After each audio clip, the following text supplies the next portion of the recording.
Many lives have been transformed thanks to education opportunities abroad, but navigating through that process to get that opportunity can be quite challenging.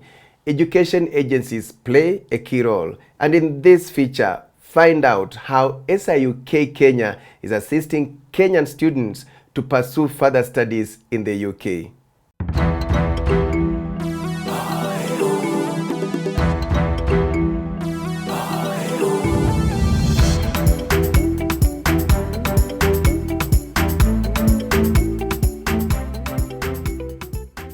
20-year-old Jane Wangeshi Rukwaro is getting exposure that many young Kenyans could only dream of. She's barely 2 months old in the UK, pursuing an undergraduate degree in law at the University of Portsmouth in UK in south coast of England. Life here is very different from how home is. There's a lot of sense of independency among every person that you see. You tend to see that back at home, how like traffic is 1 hour or 2 hours, you stay in traffic. Here, there's nothing like that because most of the people do walk. So that's something that I had to change my routine from. Jane was born and brought up in Nairobi. She attended Rusinga schools for both her primary and secondary education. From a tender age, Jane always knew that studying abroad was in her future. She was assisted by SIUK to get this placement. I had no idea where to begin, and SIUK made my path very smoothly. They gave us a breakdown of what is needed in our personal statements. Your CV, they helped us understand that your achievements are something that is of great value. Jane's education is funded by the family. A typical day, like I have a 9 a.m. class. So here our lectures or seminars are only 1 hour. I finish at around, let's say 11, come back home, prepare for the next seminar. There are about 20-25 students. So you tend to have this one-on-one teacher-student feel, unlike going to lectures. And that's what I loved about the University of Portsmouth. Omar Mohammed is the director, SIUK Kenya, whose offices are at Madonna House in Westlands, Nairobi. We hold the students' hand all the way from deciding the career to picking the right university, to submitting an application to that university, to getting a visa to go to that country, all the requirements that are there, and in between, make sure that everything is right, and also prepare the student in terms of accommodation. Make sure we're picking the accommodation, and after accommodation we also do the pre-departure session where we're warming up the student to make sure that some of the students have never traveled, make sure that they're aware of everything that is in and between traveling to a different country, and what are the regulations of this country, and so many other things that we go through the students.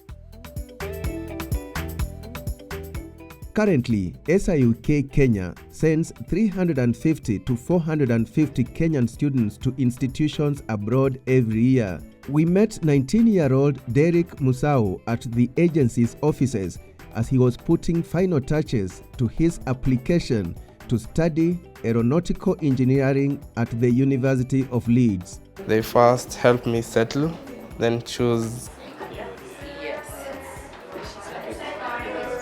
me that the admission at Leeds.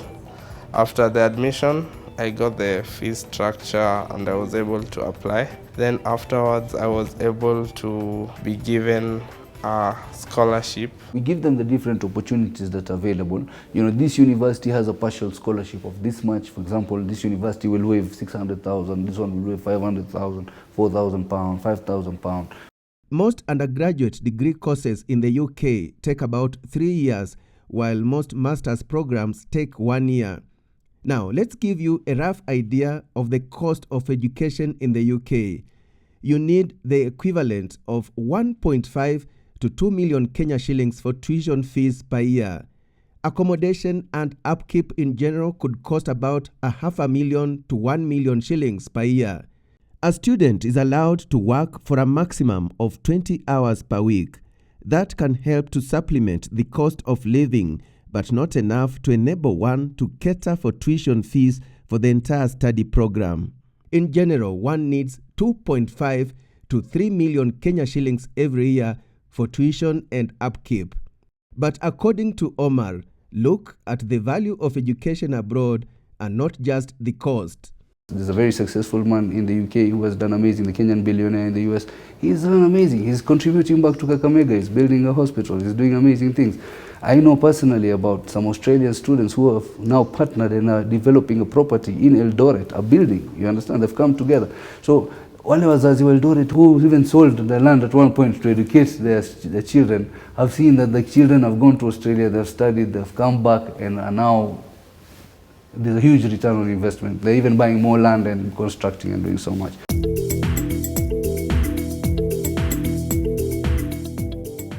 As of 2021, UK had about 600,000 international students, a majority of them hailing from member states of the European Union. Any year, there are more than 2,000 students that are going in Kenya. This is from Kenya to UK. SIUK has many partners that have contributed to making their services stand out. We visited Liverpool University in northwest England, where we met Kevin Richardson, who is in charge of international student services at the university. We're a pathways program, so essentially that means that students come to us before they start at the University of Liverpool, so it's really exciting. We get lots of students from all over the world, lots from the Middle East, lots from China and Japan, but of course lots from Africa as well. It's all about the teamwork in terms of how you make that initial application. When you make it to perhaps to an agent locally, we've got members of staff from all around the world that know the local markets and know how it works, and they will then tell you how much the course will cost and the length of that. We also visited Teddy London, yet another university that is collaborating with SIUK. The university is known for engineering courses. Higher education, quite rightly, is a very vibrant sector with many different provisions and catering for the professionals of the future. Engineering specifically, though, is not exiting enough engineers generally globally, and engineers are desperately needed to solve the global challenges of our time.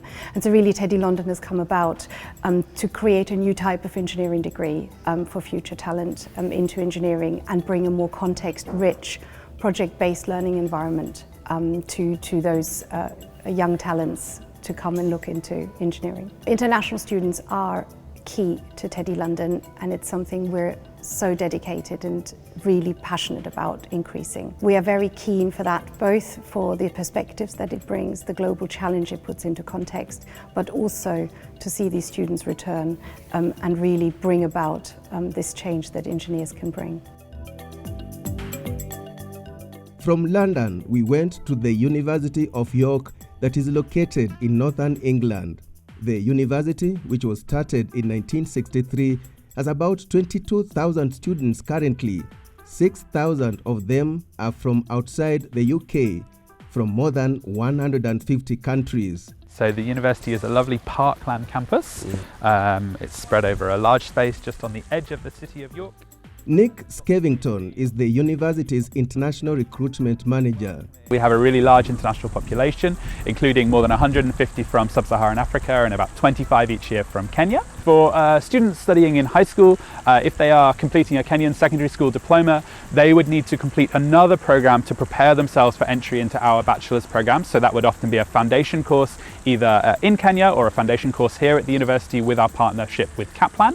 But for students who've studied A-levels or the IB, they can come straight in and we look for strong grades in their school subjects there. For entry into a postgraduate degree, so a master's program, we would want a student to have completed a recognized bachelor's course and to have a good upper secondary class honours degree to come and study with us. Nick, one of the most commonly asked questions is, are there opportunities for scholarships, and how can one get one? Yeah, absolutely. So the university has a wide range of scholarship programs. Some of those are our own opportunities and some of those are opportunities with other partner organisations.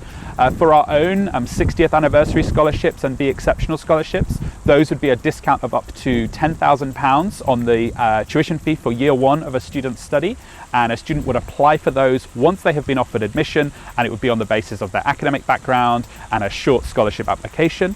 They can also work with partners like SIUK who can help them with that scholarship process and can advise on other funding opportunities as well. Can one dare leave probably Kenya and come and assume they would work and raise money to fund the education? Yeah, it's a good question. So when students are studying here, they can work for up to 20 hours per week on their student visa, and they can be paid for that work. They could work in a restaurant, they could work in a bar, they could work for the university. So there is that opportunity to have some extra funding as well. There are also chances to stay and work after a student has graduated. So many UK universities are now part of a post-study work visa option. Students can remain in the UK for 2 years after graduation, and they can seek employment in any number of different fields. There are very few restrictions on what they can do, and that would be a full-time paying job when they come through to us. Would you come without any fees and hope to work and pay fees? No, so typically students would need to be able to afford and prove that they can afford at least the first 9 months of their study with us as part of the visa application. So it's not possible to think, well, I will just work and make it work week by week. They must have planned out those finances more carefully than that, I think. And we do recognise that that is a significant commitment for students. That's why we see many of them preferring the master's option, because it is a short 1-year program rather than the 3-year bachelor's degree. The bottleneck usually is the bank statement, because at the end of the day you need to show that you can sustain yourself for the whole year and everything. So coming up with all the cash, liquidity is usually not the best thing in Kenya. People are always investing. So what is happening is that, once you go, you're paying fees, semester by semester. The university will come up with a payment plan. So we will help you to come up, we'll talk to the university to give you the payment plan where you can pay. But of course, for visa purposes, you need to show these funds are there. Generally, it is easier to get a scholarship at master's level than undergraduate level. Some who go for masters are sponsored by their employers or partners in the fields that are related to their careers. SIUK is priding in not only helping Kenyan students get education opportunities abroad, but transforming lives in general from the point of socio-economic impact. Many Kenyans have studied in local institutions and excelled in life, but studying abroad has its advantages that complement education back home. Many of our politicians, many of our leaders, many of our teachers, many of our lecturers, many of our parents, many of our siblings have all studied in the UK.